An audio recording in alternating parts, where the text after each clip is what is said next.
this is the main idea of ethnohistory, looking on the ground instead of looking above, looking at the leadership. And that's a question of democracy.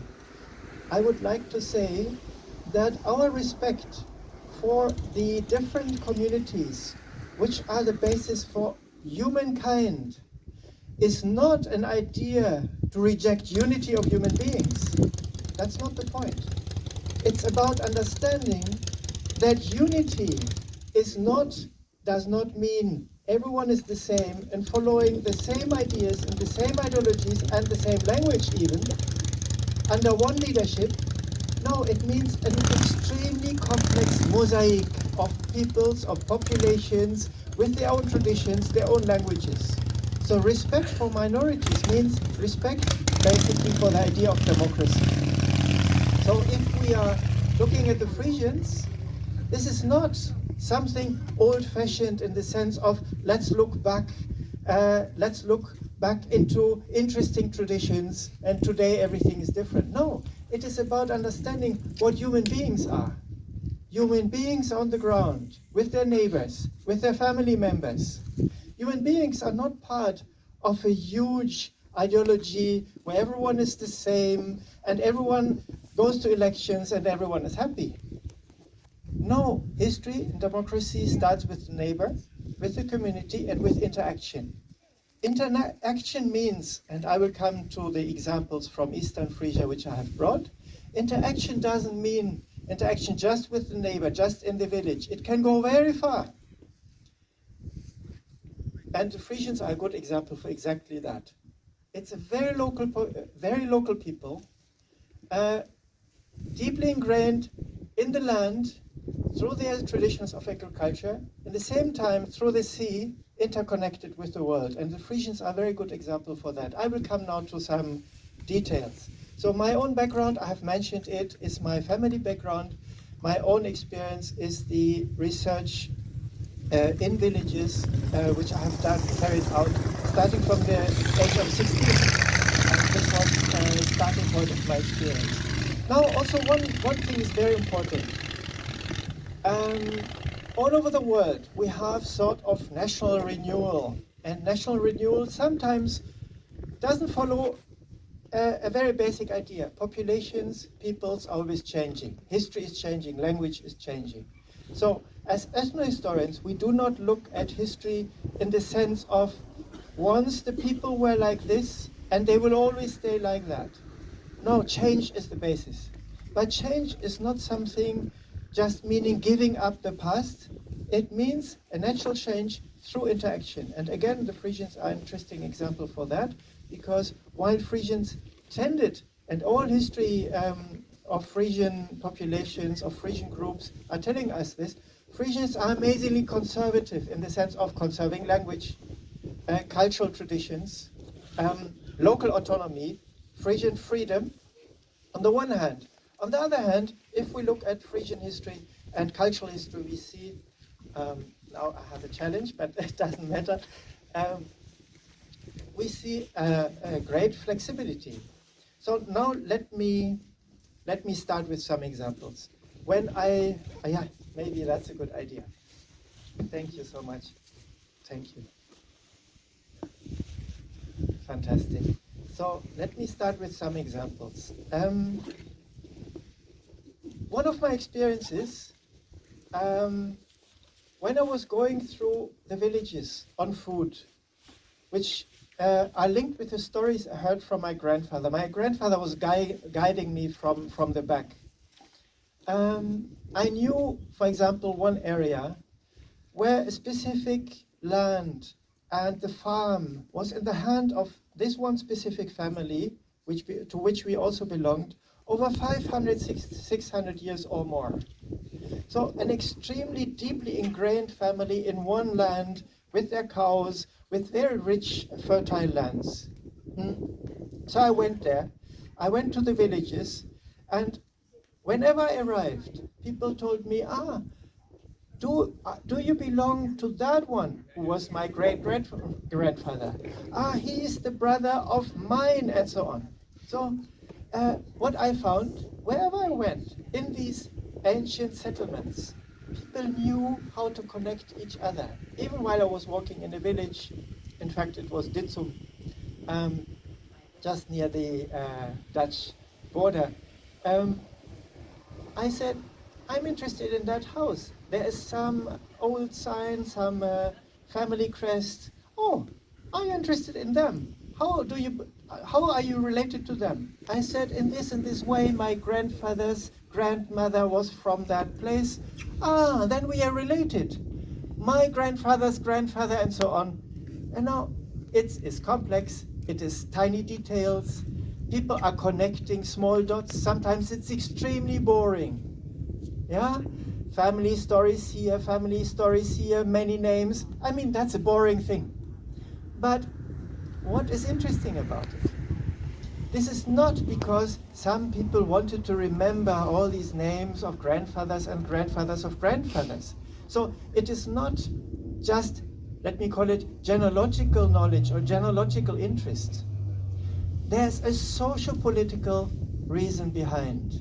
Now, this is the point which I want to make with this first example. In village communities, which are far from the state, far from a modern social system, what is important?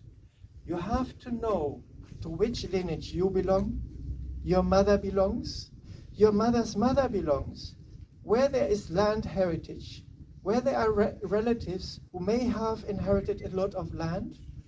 In times of danger, in times of economic stress or political stress or warfare, you know where to go. So knowing your genealogy, knowing the family relations in the villages, means also you always know someone whom you can ask for advice, for help, and for survival. So people had to keep generations and generations and generations of family membership in their mind, in the different directions. And now what's quite interesting, in Frisian genealogical storytelling, we observe one thing, and everywhere where I looked, I found it. People are very often related, not related in the sense of storytelling, not just to the people belonging to the male lineage, to the father of the father, to the father, and so on, male lineage. No, very often the relationships were organized through family members of the mother side. So we generally, and this is also an interesting point, we generally believe European societies have very much been marked by male dominance. Everything was decided by men. Land was inherited by men. So why do the Frisians tell so much about mothers' families? Because it's not true. This is now the important point. Heritage went through female lineages. I will come with some details. I will come back to it with some details a little bit later.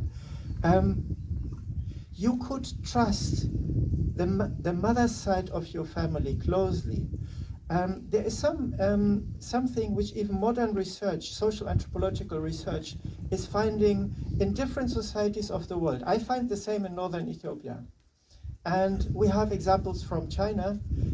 Different researchers in these last 10, 20, 30 years come again and again across one phenomena in human societies. Men like to stand in front of the family and say, I inherited this all from my father. But if you look into detail, where do you run if you are sad, if you're in trouble? You will run to your mother's mother. And maybe to the brother of your mother. Maybe to your cousins on your mother's side.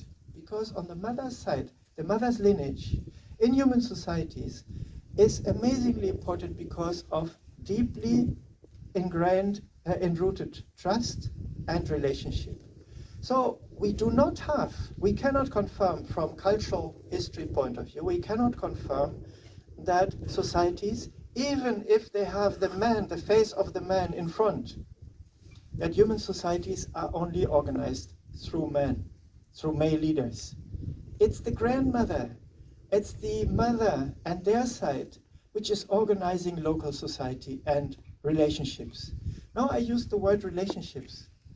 there is a scholarly word which is now very much in fashion, and it fits very well. It is about networking.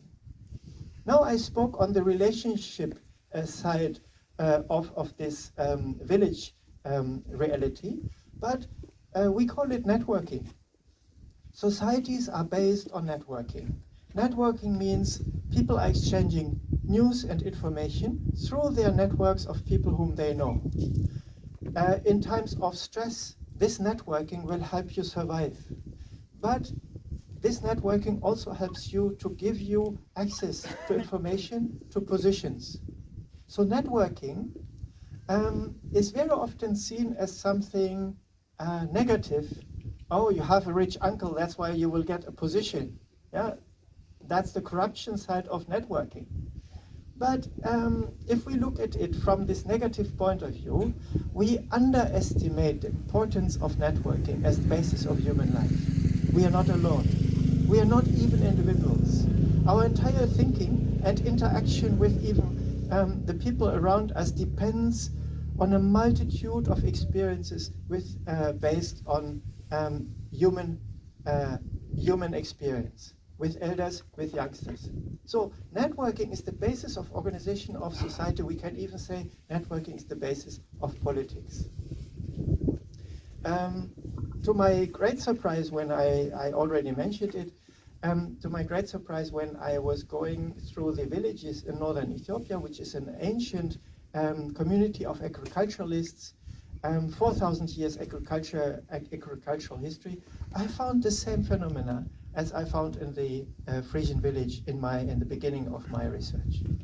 So mutual understanding and mutual help is the basis of society, organization of society. So, but this does not only mean in times of danger, in times of stress or economic problems, we have to know each other and we have to know who are our relatives. There's another factor. It's about transmission of knowledge and transmission of responsibilities. A society which is not marked by an overall domination of leaders, social systems, offices, which are responsible for organizing your life, in such a society, who is organizing it? It is these networks of families and networks of village communities. It's not all about family. So within these communities, there are tasks which have to be organized. And this is now something which is especially strong in different Frisian communities. We find it from Western Frisia, Eastern Frisia to Northern Frisia. It's quite an interesting observation, and probably this is reflecting older developments of human societies which have been staying much longer in Frisian societies. Let me put it very simple. In modern European societies, if there's a community, a political community, you have a mayor, right? You have a district, there's the leader of the district, there's a parliament, there's the head of parliament, there's a country, there's a president or a chancellor or a minister president. So it is quite hierarchical. There is one key person from whom everything depends. This is a very modern structure of state building. So if we look now, and that's my part of my research in Eastern Frisian communities, if we look now into the history of Eastern Frisia until the early 19th century, you're looking for mayors. No mayors. Mayors don't exist. You go to a village, you ask who were the big families. You find always a bunch of people. You don't find one dynasty or one mayor who controlled the power. It's quite interesting. The political tasks within each community was always organized by groups of people. They were the so-called orderling, who were responsible, among others, for church issues. But church issues meant organization of community issues, from marriage to helping someone in danger or who has problems. Solving community issues, like, for example, a political threat coming from outside. Who will talk about it? It will be the Olderlinge, the elders. If there is a problem coming from the sea, floods, storms, Who is responsible? The entire village. But there is someone, it's the person responsible for the dike, who has his own title. In German we call it Deichgraf. You have the same in the Netherlands. This Deichgraf has a superior authority, but not over everything regarding the community. Then you have the pastor, the priest, who again has an intellectual, a spiritual task to be fulfilled within the community. So you have an interesting phenomena. You have the distribution of, let's say, central authorities, central tasks within the community without any kind of centralization. The different tasks are not with one person. Only when Napoleon came from France, occupied the Netherlands, occupied all the different Frisian territories, including Eastern Frisia. Eastern Frisia, like the Netherlands, became part of the kingdom of Koninkrijk van Holland. It became, even Eastern Frisia was part of that kingdom, and then became part of even France, Imperial France. And Napoleon is an interesting example who represents this vision of every reform, every modernity comes from the center, comes from a great leader. So it's not totally wrong, but if we only look at it, everything becomes wrong. So what Napoleon did, it's quite interesting. He came to these, he sent his delegates, his administrators into the Frisian territories, and they said, they're living like savage animals. They even don't have mayors. They sit together and talk all the time. Drink. They drink all the time. Who is organizing these societies? You see, what's now interesting about this? It's the view from the outside person who is organizing a centralized state. This person will see the populations who are organizing their daily life in steady talking, in steady communication, in distribution of tasks. He will see these people as underdeveloped. So this is the problem of history. This is about overlooked history. It also means overlooked populations, also means overlooked central phenomena of social-political self-organization. Who is more democratic? The village people who are sitting together and talking all the time to solve their problems? Or the one who has a mayor who does everything and delegates his people? Who is more democratic? So that's quite an interesting question. And from today's perspective, we can reread this kind of history. So within this distribution of tasks, you had also the direct responsibility, the feeling of people to be directly responsible for the survival of the land. No one has done more than the Frisians along the coasts in these wide regions from here to Eastern Frisia for the survival of the land in facing the floods from the ocean, from the sea. How was it possible? It was not possible because there was one leader who organized groups to save the land, to invite engineers who, like it is done today, rightly.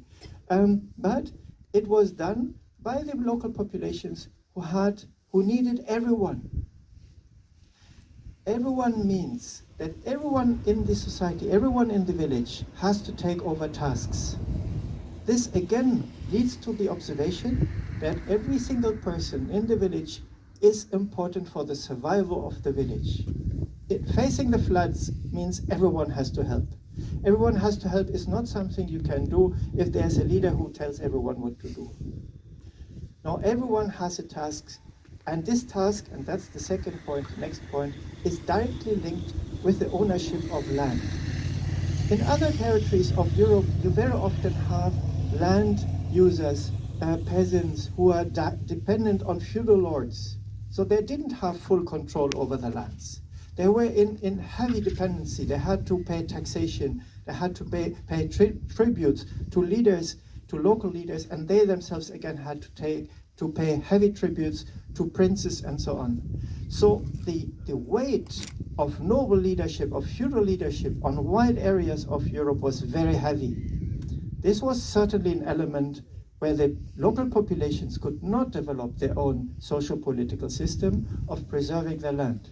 However, in areas like Frisia, where we didn't have this kind of feudal structure, at least not strongly, it did exist, what is interesting is the total distribution of tasks among everyone. And it was necessary. And now we come to the women. In the case of Frisians, not everywhere, but in quite a number of Frisian territory, the historical sources, the historical data tell us something quite interesting about women. Women in traditional storytelling of European historians are usually second ranking.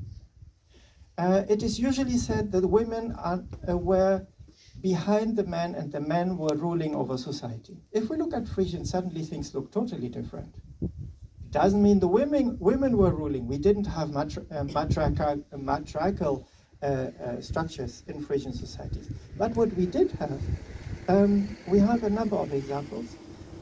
In wide areas, wide Frisian areas, women were inheriting land. In some areas, feudal areas, land was inherited, for example, by the oldest son or by the youngest son. The others had to migrate or go into military service or find other professions. However, in Frisian territories, we have a quite interesting phenomenon. Everyone is getting land. And in families where there were more women, more daughters, we have the phenomena that these daughters also inherit land. So again, we have the phenomena, which is linked with that young men who may have inherited much less land will marry their daughter. And who is the owner of the land? It's the daughter herself. She is not giving her land to her new husband. Again, her daughter may inherit the land. So we get an interesting phenomena in Frisian societies, female lineages of landowners, women landowners. The men work, but the women are also working on the land.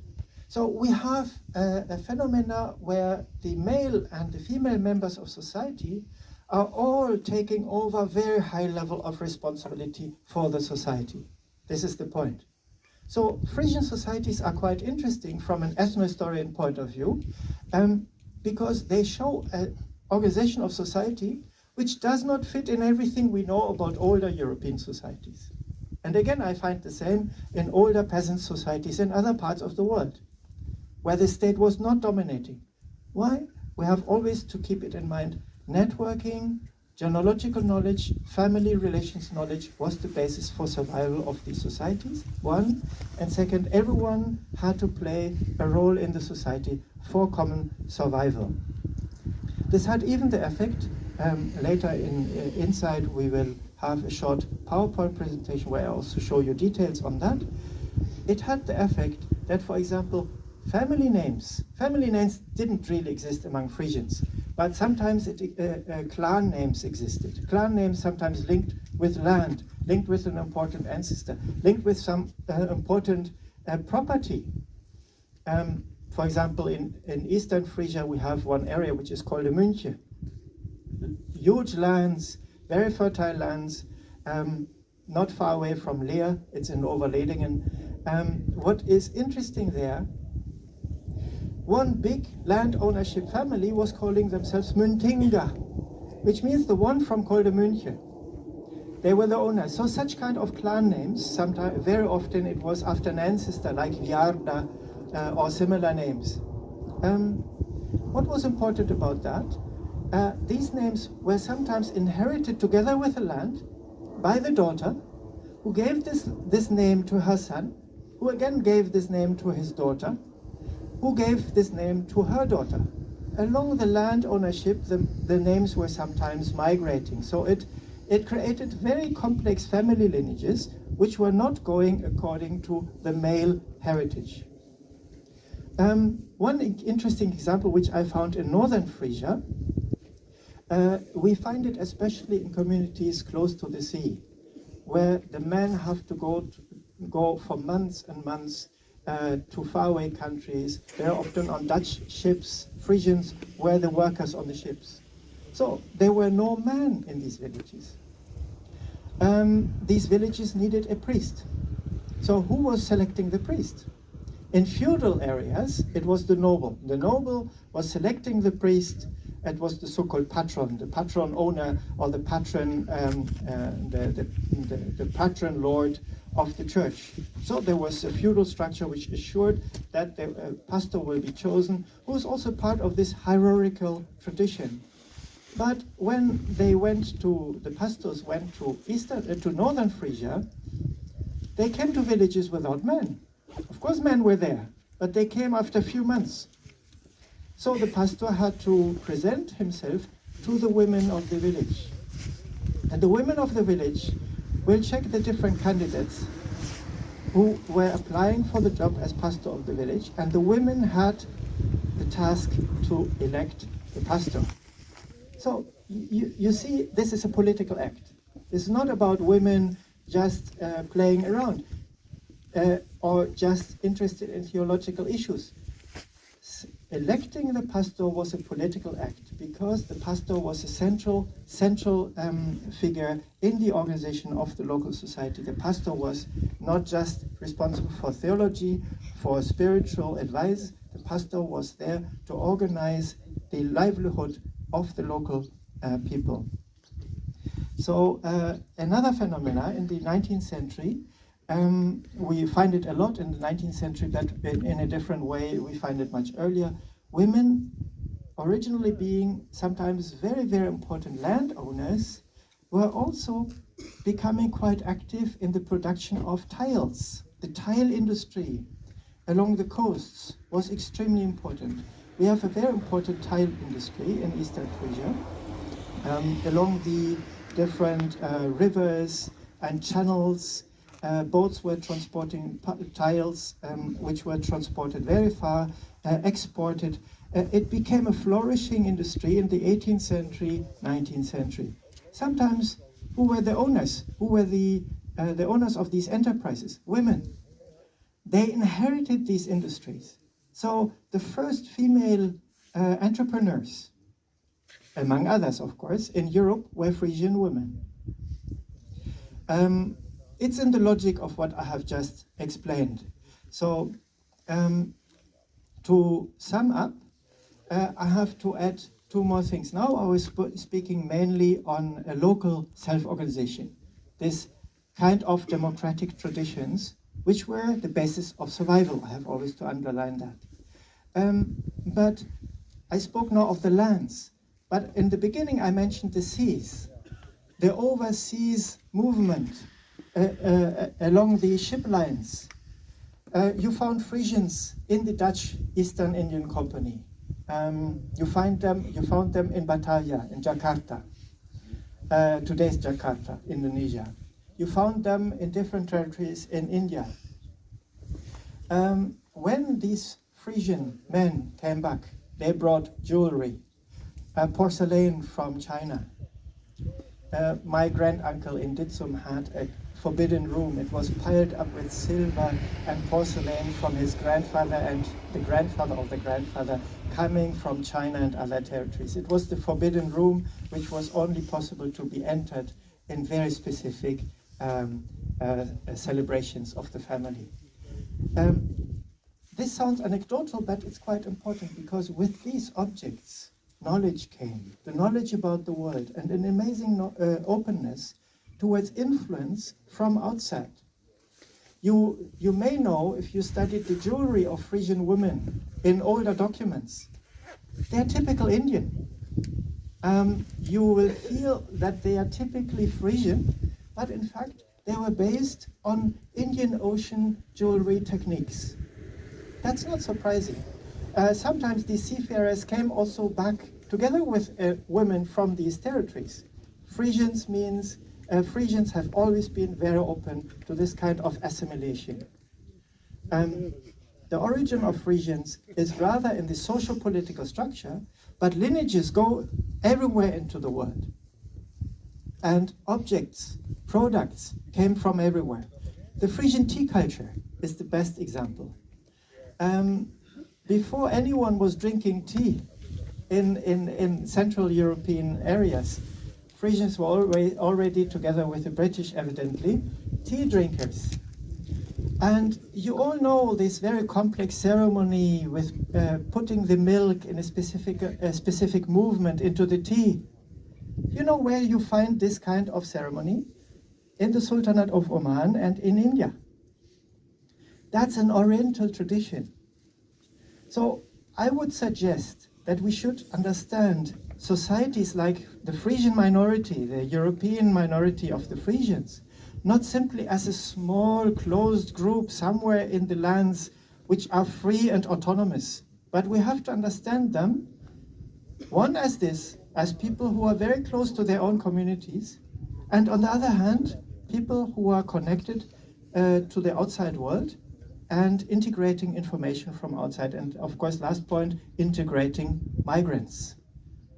The integration of migrants, especially among Frisians, is an old art of Frisians.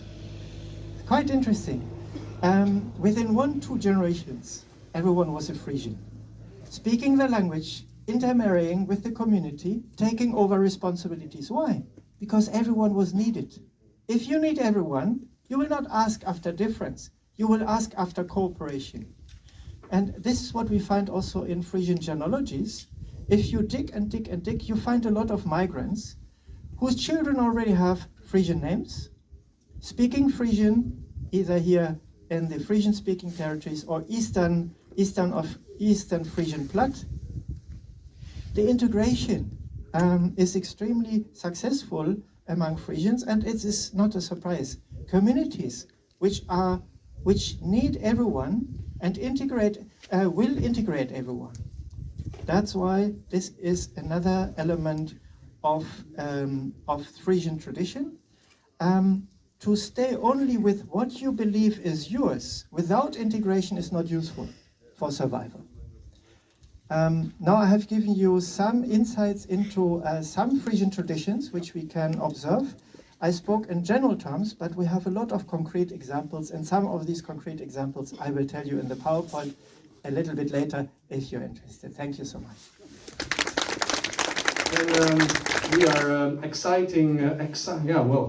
what is it? Yeah, it's exciting to have you here and to see what you can show us in pictures to your words. Yeah. No problem. Yeah, it's fine like that. It's perfect. Yeah. So I have promised that I will show you some data, some details. I will not go into every detail, so don't be worried. When you see complex things, you do not need to read everything. But if you have questions, please always ask me. So outside, I mentioned, I finished with something with which I want to start now. It is the old Frisian tradition of assimilation and integration and international outreach. This is quite important for the different Frisian communities. One more thing, we observe within the Frisian reality a lot of different communities with their own traditions and their own local realities. So we cannot dream of a past which did not exist. I mean, in modern, let me call it ethno-nationalism, you very often have the idea that there was a glorious past, and in the glorious past, everyone was united. This is a copy of modern nationalist discourses which were created together with the idea of United States. States which are united under one leadership. Nothing is more un-Frisian than that. Unity is not interesting for Frisians. Cooperation is interesting for Frisians. You see the point? So this again led to a very interesting phenomenon. As you know, as I mentioned, also here you see it, my focus is on my research in Eastern Frisia, some Northern Frisia, some other Frisian territories. I was looking for examples, but my focus is on Eastern Frisia. What is interesting in Eastern Frisia is also the multitude of religious communities. I just mentioned it because it came during our conversations. It's quite important. the hierarchy in other areas of Europe, the strong hierarchy under feudal leaders also led to religious unity, religious uniformity. Yeah? Which language should I speak? English, German, Yeah. but Dutch I have already a problem. Yeah. Dutch I have a problem. How Follow about- it quickly. How about this mentality of non-believers because we killed Yes. in 804 after Christ, we killed Bonifacius with his companion. He came to spread the religion in Dokkum, Yeah. and they grabbed him And killed him. yeah, and killed him. Yeah. So I don't think that it was so religious as you. Very good. I totally agree. What I speak about is the phenomena in Frisian communities that the focus was on autonomy and economic freedom and economic stability. So religion was just helping in it, and religion was very often leading to religious movements, intellectual movements, with their own followerships. So what's interesting in Frisian territories, especially I observe it in Eastern Frisia, is the multitude of Christian movements of very different background and Jewish communities. I will come to that. It's quite important, Jewish communities. My granduncle was always very proudly telling me how we Frisians killed the first missionary. What was important about the story was not that he was against Christianity. He was extremely, let's say, a deep believer in the sense of the Christian narrative is very much about the help for your next, the help for your community. So he was thinking from community, from the point of view of community. So I agree that in Frisian territories we definitely have also a sort of spirit of rebellion against too much religious teaching. We also observe this from the sources. So contradiction was there all the time, while in other territories, if you contradicted, you had a problem. Here we have some interesting phenomena. You had another level of freedom of thought, up to the peasants. Some of them extremely Christian, others didn't care at all. So I'm speaking basically about freedom. Did you study the old Frisian law, like the Psalm Casten? Yeah, you're right. Yes. Mm. And so it's a lot about taking revenge. Yes. If a woman was kidnapped Yeah. and raped by another tribe, Yes. then they could. Yeah, it was very violent. And, for centuries and centuries. Absolutely. It was war. It was between the families. Absolutely. To take revenge Yes. was an heroic attitude. Absolutely. And the church had no influence. Now, what's important about the church? It was always locally ingrained, because the priests themselves came from the communities and were responsible for organizing, for helping in the organization of the local communities. So all was about the stability of local communities. So not stability of all Frisians together. This is an illusion. It didn't exist historically.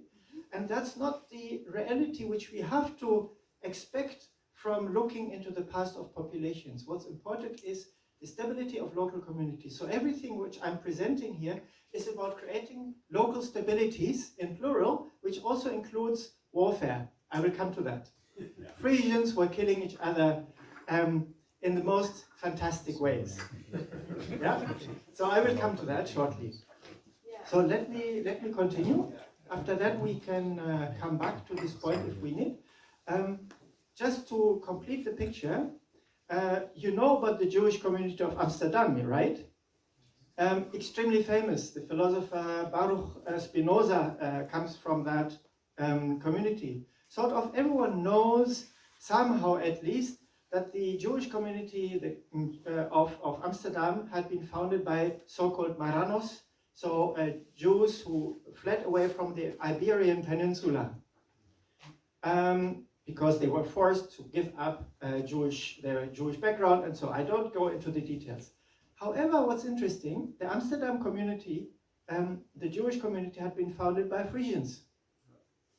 How did it happen? Because Eastern Frisia had this idea of welcoming anyone of any religion.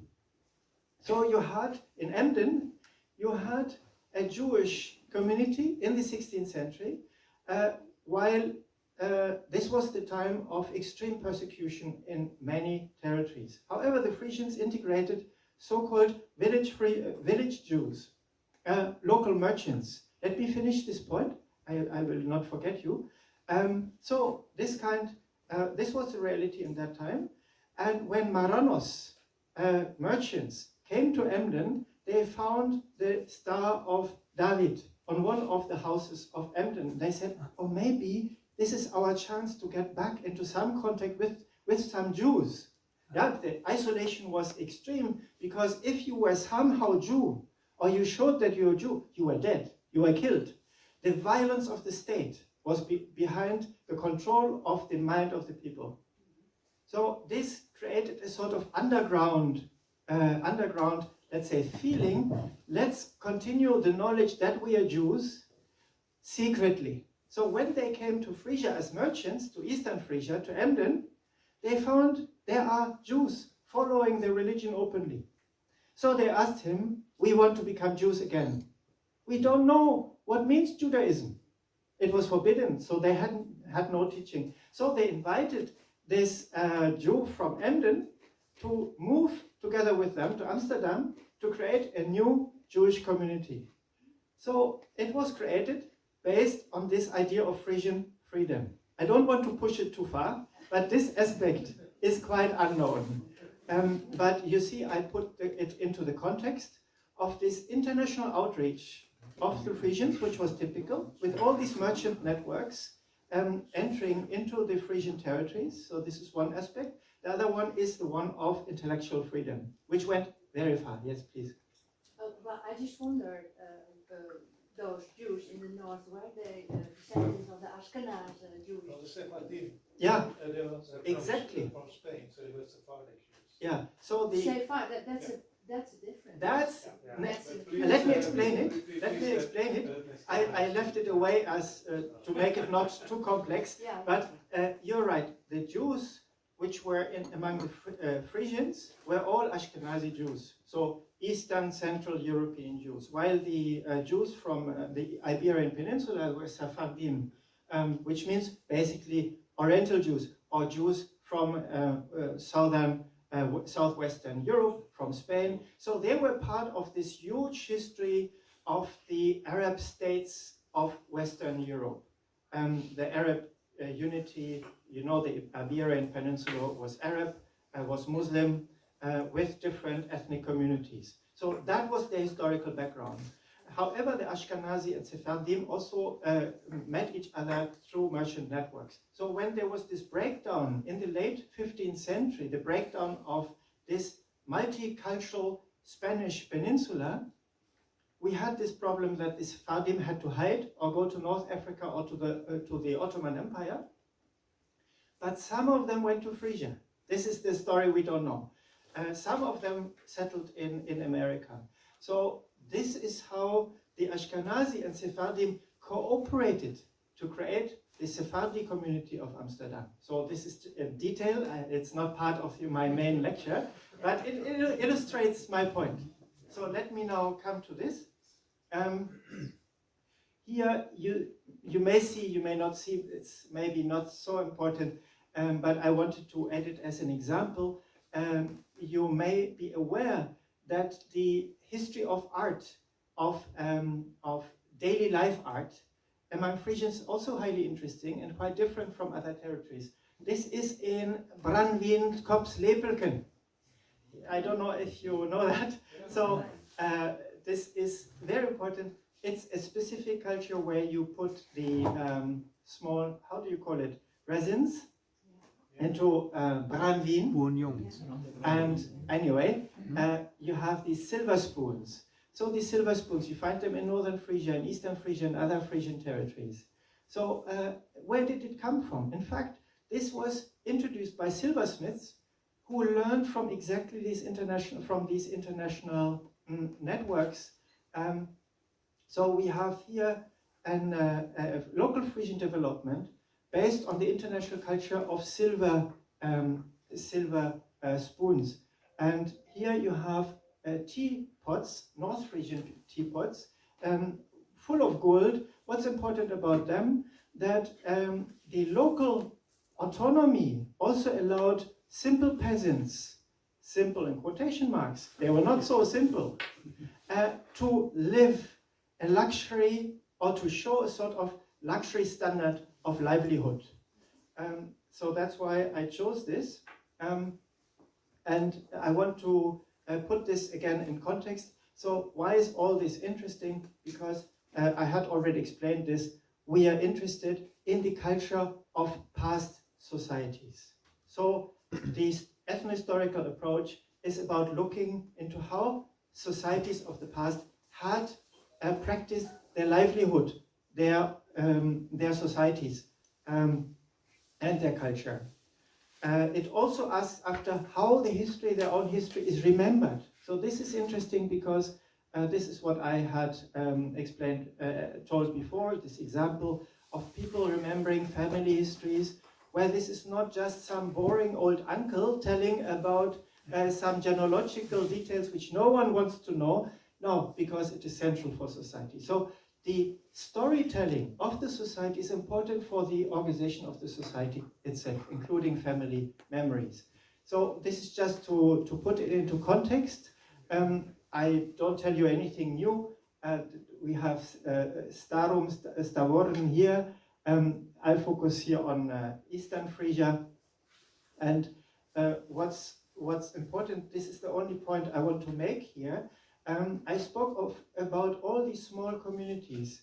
In fact, these communities, this is the Frisian reality, were all separated by floods, by rivers, and had their own small lands. And within each land they had another kind of social system. So we cannot speak of a Frisian social system. You can speak of similarities in the sense of autonomies.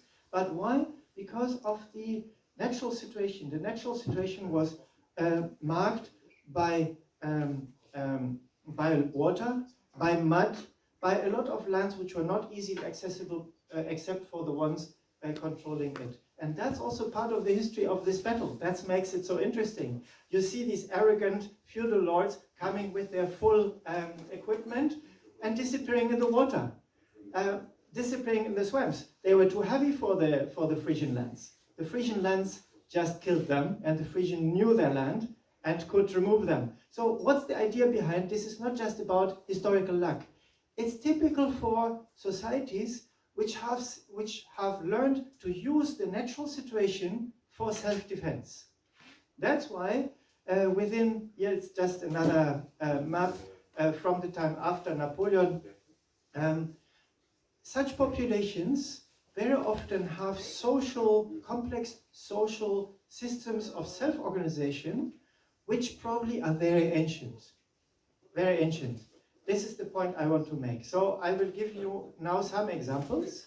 So before I mentioned that Frisians were very violent.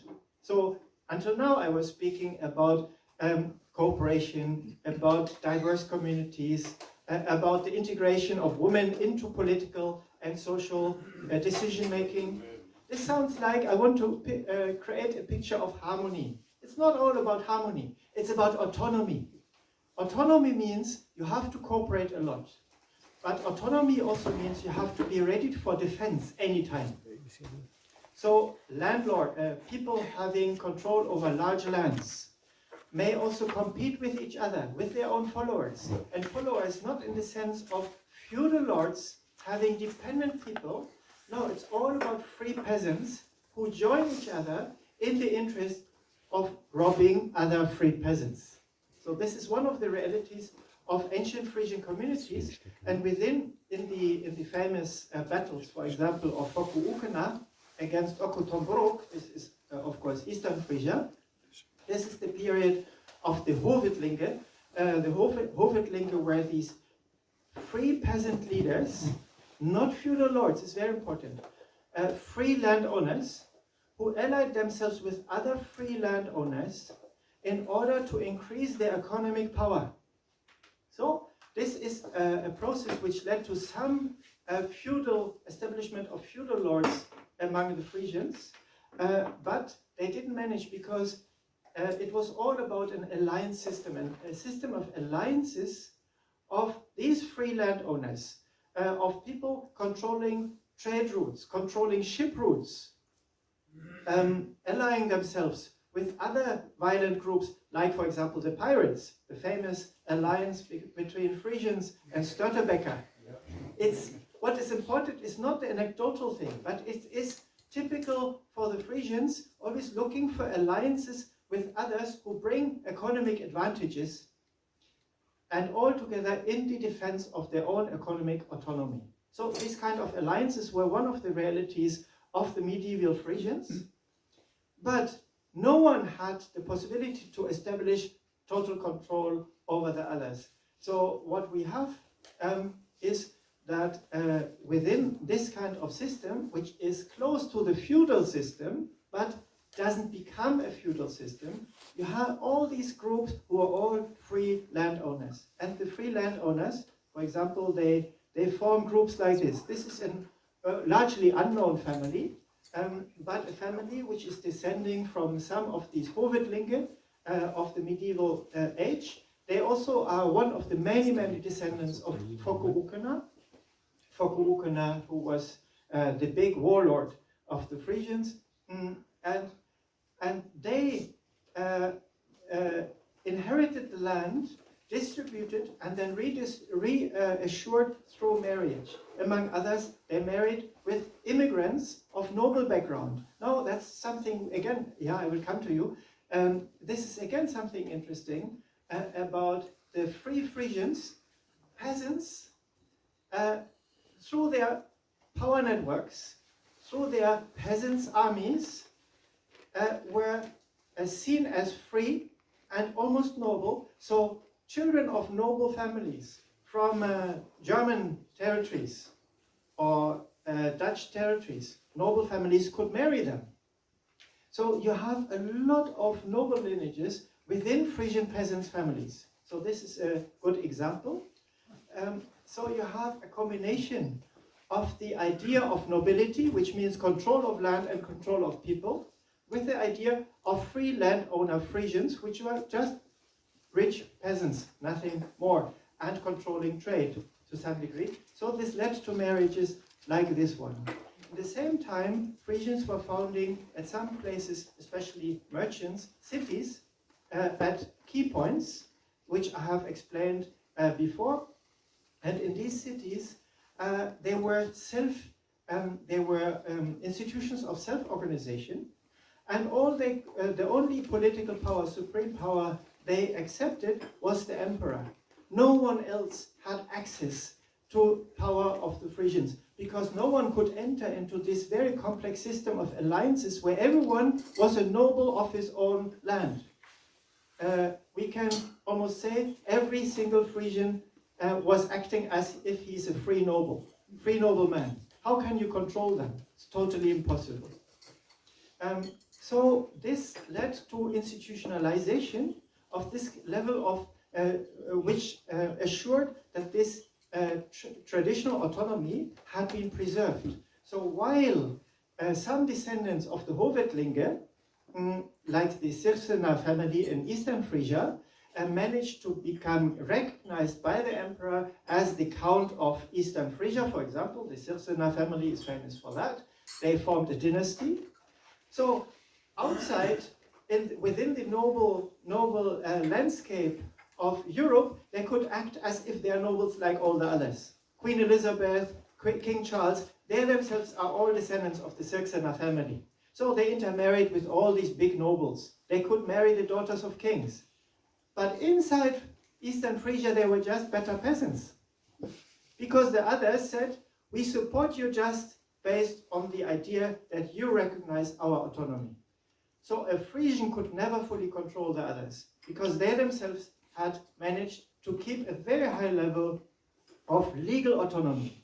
This is called Ständegesellschaft, but in a different way as historians usually understand it. Stände in the sense of different representatives of the society, which each one had something to say about the budget of the Eastern Frisian government. The Count had his castle, except that he had almost no budget.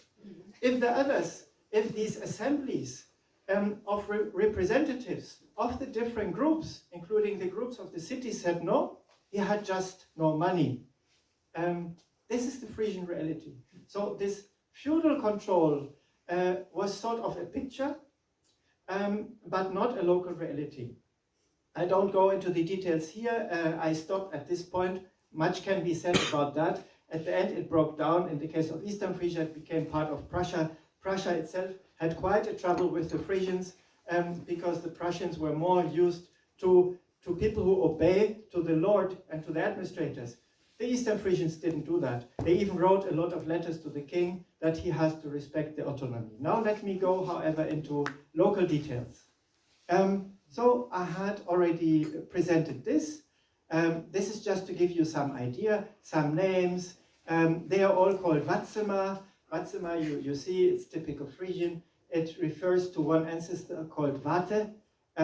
Again, it goes further, I mentioned, to Fokoukena. Now I looked into the family networks. As I said, don't read, don't worry about it. But I started here with Hermanus Watzema, it is this one, and looked into all the people with whom his children, grandchildren intermarried, then how the names were inherited. Now, this is an example to what I had told you in the lecture before. There is Hermanus Watzema. He has a daughter, Margarete Watzema, who is married with one of the old land-owning families, probably again Fokoukena family, not totally proven, but it also doesn't matter. So her son was called Hermanus Upkes Watzema. Now, if we look at the usual European system of inheriting names, we would expect that he may become Hermanus Upkes. But why Watzema? Watzema is his mother. Watzema is not his father. Yeah, it's exactly because names are inherited according to the logic of inheritance on both sides of the family. The second son of a woman would always get the name of her father. So her son Hermanus Upkes Watzema belonged, in fact, also land-wise, inheritance-wise, belonged to the family Watzema. Didn't belong to the family of Upke Reins and the Rein Upkes and so on. So I will come back to that. This continues. His daughter again is called Reinste Watzema. And her daughter, Frauke Janssen Everts Schulte Watzema, inherited a lot of names. She was very rich. She built great houses in Ditzum. Ditzum I mentioned before. Again, inherited the name Watzema.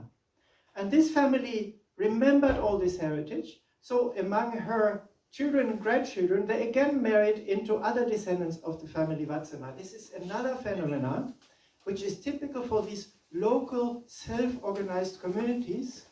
They organize networks for protection of local rights, autonomy, and land ownership. How do you organize it? You marry your cousins, or the cousins of third degree or fourth degree.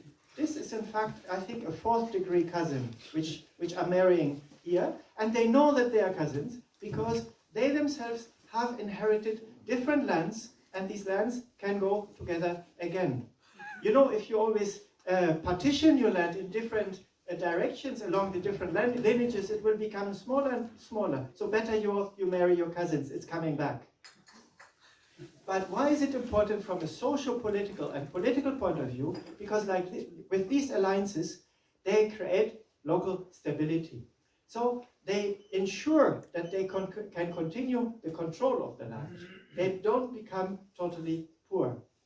Now, a second example. of where again I use names. This is my own family, just using as an example. We can use a lot of different examples as long as they are described in, documented in quite detail. But this is a typical example. There's an interesting rule which we find among Eastern Frisians. It is a very strict rule of name giving. I will explain why this is important. This is not just important for people interested in family history. It's important for the understanding of the self-organization of society. I will come to that. So let me first tell the rule. It's the so-called Davos rule. I will explain why it's called Davos. Davos is not in Frisia, it's in Switzerland. But it's the so-called Davos rule. The first son of a couple will always get the name of the father Ham Helmers, the father of Wolbert Hams, and his son becomes Ham Helmers. In fact, in the tradition, which I observe, is at some point the children who are getting the name of the father may also get his father's name.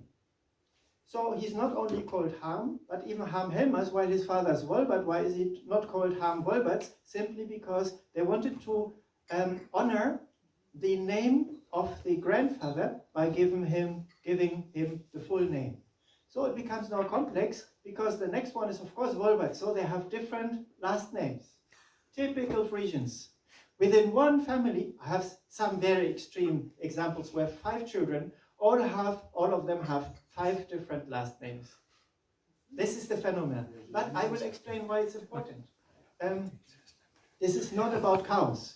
From Napoleon's point of view, it was all about cows. Underdevelopment. Savage people who even don't know rules of how to organize a family. No. It's about family networking, because this one is the one who probably will inherit property from this one. And second, this person will also probably go into the profession of this grandfather. It's an option, it's not a must. In fact, in this case, he chose the profession of the father of the mother, who was a seafarer. He was an international captain, so he also became an internationally seafaring captain and became a Belgian citizen.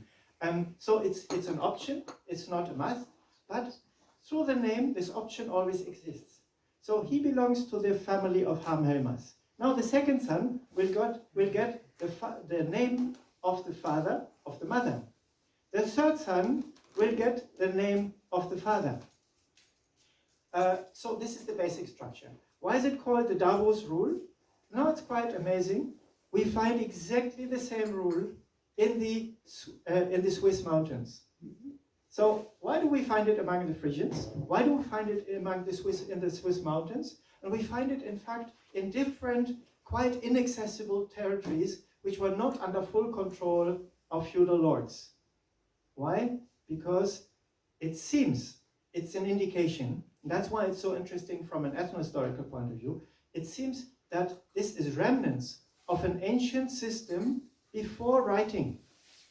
This is a system of self-organization of societies, and probably not only in the European societies. I found the same phenomena in other mountain people societies which were even not Indo-European. So it seems that this is a remnant of a very ancient system of self-organization, which is also an economic system of self-organization because of the belongingness to different lineages through the names, which assured that you, as a person who has inherited a name, have always a reference system through your name to other people with the same name, belonging to different family networks. So why do we find it in Switzerland? It's a similar situation in the Swiss mountains. They didn't have feudal lords, which could establish their own rules. So in between Frisia and Switzerland, we have things like, oh, there's a beautiful name of a saint. Let's take the name after a saint. Or there is a name of a father-in-law, or there is a name of a godfather or a godmother. So people chose reference systems, either from the, I will come to you, either reference systems to the Bible, from the Christian sphere. Sometimes they named their children after a feudal lord, after a king. This is all these territories where modern states were established. but in those territories, this is the observation we have, in territories which were outside this control, we suddenly find this system. And I explained to you the social-political background and socio-economical background of this system. This is not just about, let's remember the names of the ancestors. It's much more than that. Yes, there was a question? Do we find this system in any other parts of Germany or the Netherlands, or only in the very far north and very far south? I have found it only in the Swiss mountains and at the coastal areas here in the north. This is where I found it. However, I found it among small noble families in the medieval age all over Germany, German territories.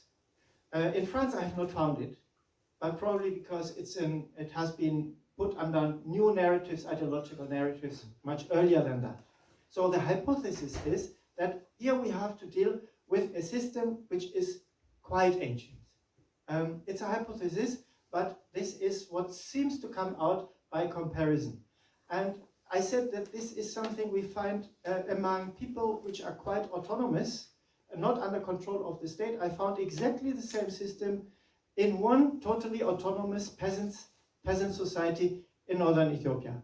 Not all over northern Ethiopia, but exactly the same in the mountains among peasants, where the state has managed to establish control only about 50 years ago. Again, the same. While in other territories where the state is more present, you have the saints, you have the father-in-law, you have the godfather, you have the feudal lord, they are giving their names. But here, you don't have this. So I just added this small note. It is a collective system of networking. This is what we have to keep in mind. But it also means that if you got a child, you didn't choose the name. The entire family already knew before the birth which name it will be, because there was a sort of mathematical rule. You were part of a system of reproduction of names. No one had the idea that one could choose the name. You would not choose the name. What you could, however, was influencing somehow some elements, like giving the full name of the ancestor or just the first name. Yeah, such kind of small variations did exist. Now let's look at the daughters. First daughter is in this case, the mother of the father. In older systems, I found it the other way around. It was the mother of the mother. Which is logic, because if we see that the daughter belongs to the family of the mother, it is quite logic that the mother of the mother plays a central role. The second daughter, however, was called after the mother of the mother. Here you have Altje, you have Trientje, Trientje Wolbert. So that's why I'm called Wolbert, by the way. So I continue. Altje, yeah, I have just explained it. Now modernity started with Napoleon. In the case of East Frisian, it became more and more integrated into the German administration system. Until then, Frisians, Eastern Frisians, did not speak German. Even today's Eastern Frisians are not fully aware. This one, Wolbert Harms, he wrote a letter to the local administration saying, "Why are you writing everything in German? No one of us understands it. Write in Dutch." The language they spoke, the official language was Dutch. I mean, official from their point of view. That was their language of reference, because the merchants spoke Dutch. The priests spoke Dutch. They studied in Franeker, they studied in Groningen, and so on. So the high language was Dutch. The local peasants' language was Platt. Or even further south, Sata Frisia, it was Frisian. I mean, just looking at my region. So they said, why are we dealing with a language no one of us understands? But of course, times change. What happened? This one, Wolbert Wolberts, he was a teacher and poet, in fact a German poet. He was the first one in the family who spoke German. He decided to make his children a little bit more German. So Altje, he should have called his daughter Altje, after his mother, yeah? Okay, he made Alaide out of it. So this kind of modernization came, but what is interesting about this history, modernization in the sense of still respecting the system, just modifying it. His son was supposed to be called Wolbert Harms, after this grandfather. Okay, he kept the age of Hams and made it in Ricus after one brother and one grandfather. And Wolbert was a little bit too peasant-like, so he made it Wolbertus. Wolbertus. So this kind of mixing, hybridization we can observe. I already explained, so we have these kind of repetitions of names. Oops, I forgot one thing, it seems. Okay, one thing was missing, but it doesn't matter. Let me add it orally. Now, if we look, just to complete the picture, if we look at the name Altje, Adelaide, Altje, Altje, we see, in fact, she was a third daughter named after her mother.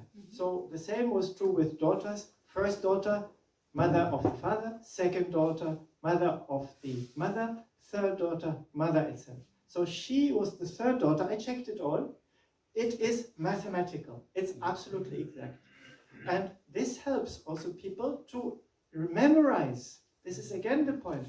If you mention a name of a family member, everyone will say, oh, this name Klaas must be a grandson of this Klaas. Of course, true. And a grandson in which way? Either it's the first son of the son, or it's the second son of the daughter. Then people will say, is this Klaas the son of Harm? Or is this Klaas the son of Trintje? Oh, he's the son of Trintje. He's the second son. So through this mathematical system, people will immediately understand the relationships. This is the basis of networking. This is also called a mnemotic technique. Mnemotic technique means a technique of memorizing. So people have thousands of names in their mind based on this system. So I could continue too much. Now I stop. I just wanted to give you some very concrete examples to illustrate how this system works. And again, just the last word, this is not about the gritty, nitty hobby of people documenting family history. What's important is this gives us an insight in ancient organization of society. It is called benamsing in Frisian Platt, or vernoming, vernoming, where you refer to the ancestors not just because you want to remember them, but because you reproduce the society by repeating these names, and you reproduce even responsibility. And this is, I said last word, but I have now really last, because it's not about inheritance of land only. Very often the local village responsibility, like the one responsible for the dike or for keeping the channels, these positions were given to the grandson with the same name. So it's also about continuation of the political system in these villages. Thank you so much.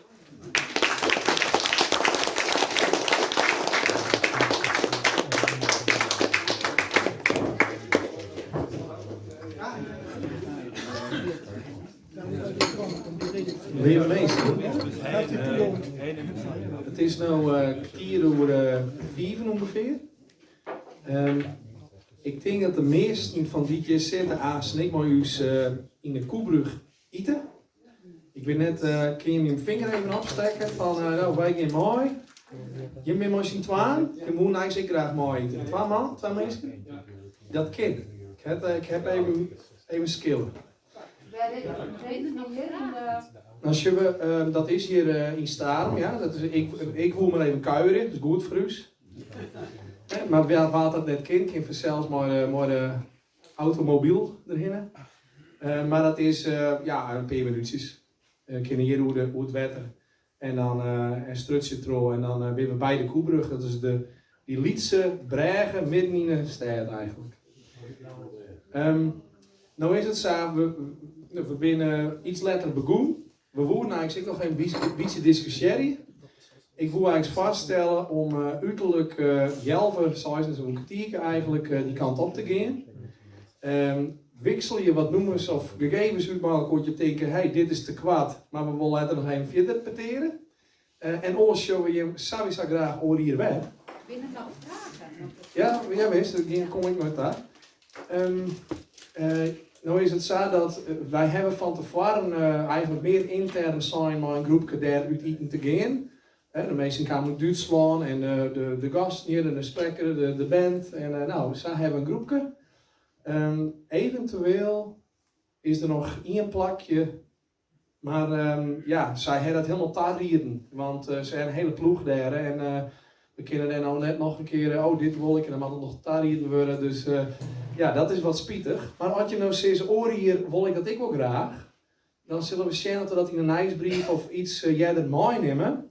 Zodat we eigenlijk een opjefte manier dwang kunnen. Zodat we heel iets elke keer wat verder groeien en wat mooier dat dwang kunnen. Binnen nou vragen van mensen, over inhoudelijk of organisatorisch of wat dan ook? Kun je trouwens nog even wat vertellen over de tuin van familie? De tuin.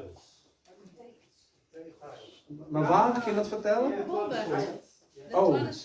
Is daar nog een rond of wat? Het is wel zo dus dat we om jouw size niet kan uitkuieren. Of met een auto, dat je meteen weet. Want het kwartier van size stiet het eten op de tafel. En wat te laat is, gaat koud eten. Dus we zetten het del. Of ja, zij zetten het del. Ja? Nou, best. Dan Jolism, you will explain something more? Okay. Oh, good question. Yeah, I make it short because some people didn't understand when I was speaking about the tile industry before. This is tichel. Tichel in the Frisian documents and the Frisian tradition. We have the tichelwakers, the tichelfabrikatie. So you call it tichel in Netherlands? Tichel. Yeah. Okay. Tichelaar. Yeah, tichelaar. So the tichelaar. This is very important industry in Eastern Frisia, where they could use the modern system of banking. They had huge lands, farms, and then they could get some credit, some money based on these lands, and then invest them in the production of tiles. And you found it in Vena, in Jemgum, in Ditsum, and that was an important industry. And what's interesting about this, and that's why I used it as an example, that the old role of women as those who inherited sometimes very big lands, sometimes several farms, could use this wealth to establish themselves as entrepreneurs. And that's why I used it as an example, which is one specific example of how Frisian communities could adapt themselves to modernity. And these tiles were in fact exported even to Dutch cities, because cities were growing. You need to construct them because the entire north you don't have rocks. So where do you get the stones from? From these entrepreneurs. Thank you. I have a question. Yeah, can I? I have a question. Thank you very much first for your very interesting lectures. I have a question. There was a thing between because Kerst Huisman, he translated or made an abstract of your lectures, and there was one thing he put in which I didn't agree with. So we had a small discussion, Kerst and I. It was about he put in his abstract that the women had good positions, also because, maybe I'm not quoting you rightly, Kerst, but also because a lot of men were on the sea and sometimes they were not there or they died and the women were alone, so that's why they had these good positions, or also the economy had to go further and continue, so these women had good positions because of that. And I said to Kes, well, I'm not sure whether it was the only factor in it. So then I proposed, well, we just skip this sentence of you in his abstract, but now you are here. Yeah. I am interested, was it the main factor? You think that the women had these positions, or were there other reasons why these positions were much more equal than in other societies? Yeah. Sorry, I can excuse you. No, I can't. I have lost this discussion. Okay. No, you have not lost. It's useful. It's really useful. I mean, now in my lecture, I made it strong that there are two main factors. One is land inheritance. I mean, economic autonomy of women, not all women, yeah, but it was widespread, led also to their another role within the society. Point number one. Point number two, these societies needed everyone to work with. Frisian women were like men, men were like women. There's even one hypothesis, I'm not sure if it's correct, but there's one professor working on naming system. She says she has observed that there is a phenomenon among Frisians which doesn't exist among other societies in Europe. Repeatedly, Frisian women get male names and men get female names. This is not extremely widespread among Frisians, but it does exist. And there is a lot of names which are both male and female. So the hypothesis behind is that this expresses a social reality where men and women within the society, where everyone has to work, everyone has to take a responsibility, and creates automatically, if they want or not, yeah, it's not about choice, automatically creates some sort of equality, because everyone was needed. So I cannot check this hypothesis. It goes maybe too far, but it's quite appealing. It fits to my other data. So I do not reject that hypothesis. But the third point, still it's true, for specific regions, especially islands. In islands, yes, it's true, women had, that's why it was correct to be in the abstract, but not as the only reason, or even not as the main reason. But we had quite a number of villages, especially islands, island villages, but also villages at ports, where very often there was an extreme dominance of women simply because the men were not there. So the women had to take over responsibility, but based on the system which I just described before. Example was the priests. Yeah, who is electing the priests if the men are not there? The women. Thank you. Ich habe eine Frage. Und zwar, du sagtest ja gerade von wegen mit der Inzucht. Wie viele Generationen ging das? Wie hoch war die Kindersterblichkeit? Welche Behinderungen hatten die in der 8. Inzuchtgeneration? Yeah, wonderful. So this is an important question. I have looked into it as much as I could. I mean, I don't have very solid data. Maybe you... Yeah, I repeat. So the question was about all this marriage between family lineages which were related to each other. I gave you one example where after 4 generations they married. But it's not rare that even cousins married. And then the daughter of the one would marry the uncle. Uncles of second degree uncle. We have even cases where again the naming system is interesting. There was a woman called Bielke, married to, I forgot the name of her husband, something like Klaas. So Bielke and Klaas married.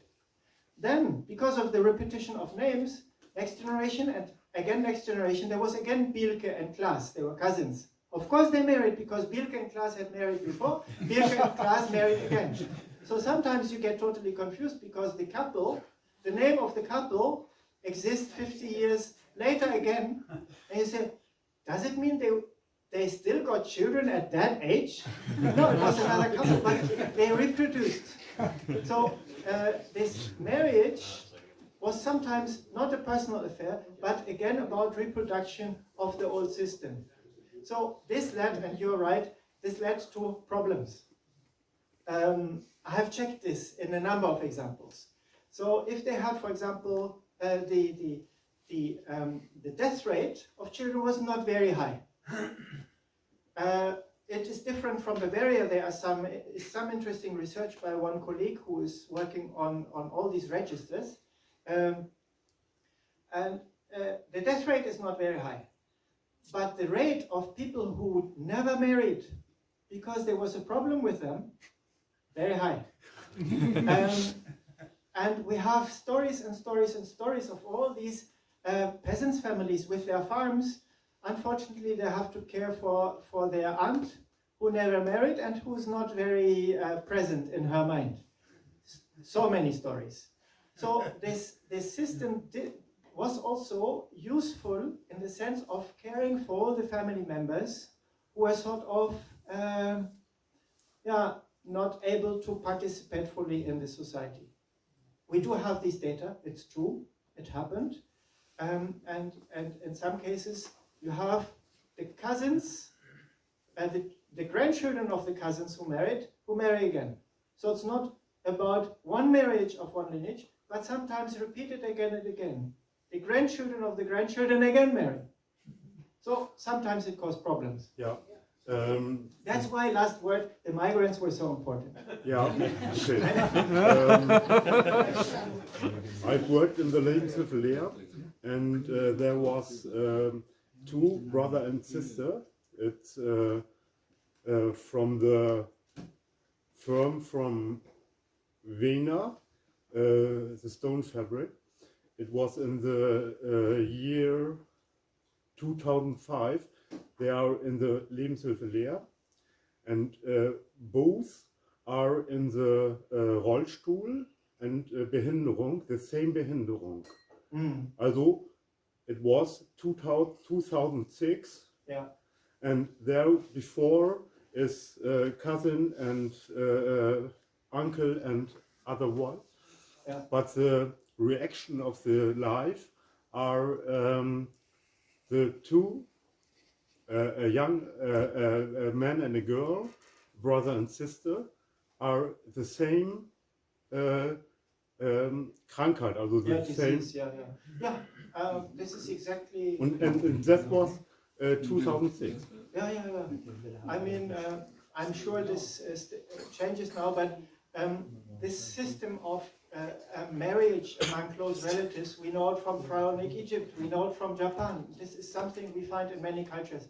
But it's the Habsburg family is a very famous example. Yes. We do have problems after a few generations. And the English. I mean, so many examples. But what I wanted to show you that there is a rational system behind. Yes. A system. In the next or over next and this fifth and 10th generation, the reaction of the peoples are from before 200 years. Yeah, good. I'd like to have one like a yes or no question to start with, because I'm curious to end it with, and then we go. Can you have 1 second? Maybe you find it interesting.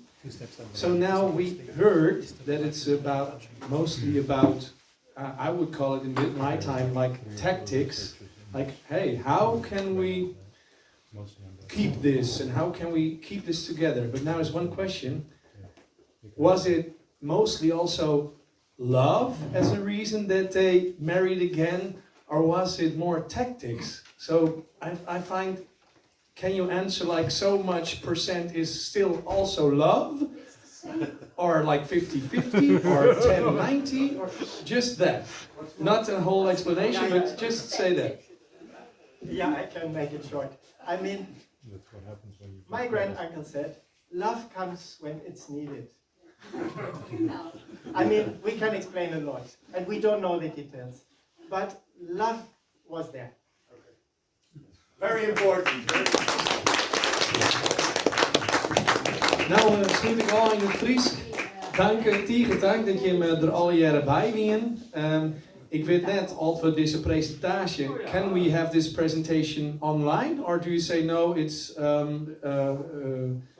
it's okay? Because, nou, dan kunnen je met zulke channel dat we online krijgen kunnen, of wat het hebben wil kunnen dus mailen, of op iemand in contact zieken. Wij willen even afsluiten, wat weet ik alweer. Wij gaan nou eten, dat is nou regelen. Jintwaan kind mooi en us dichter, mijn partner ken ik mooi. Dus dat is regelen, maar nu zitten we vol.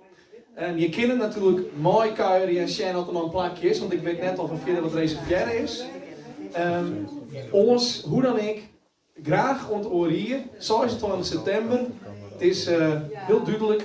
En nou, applaus voor hemzelf. Dankjewel.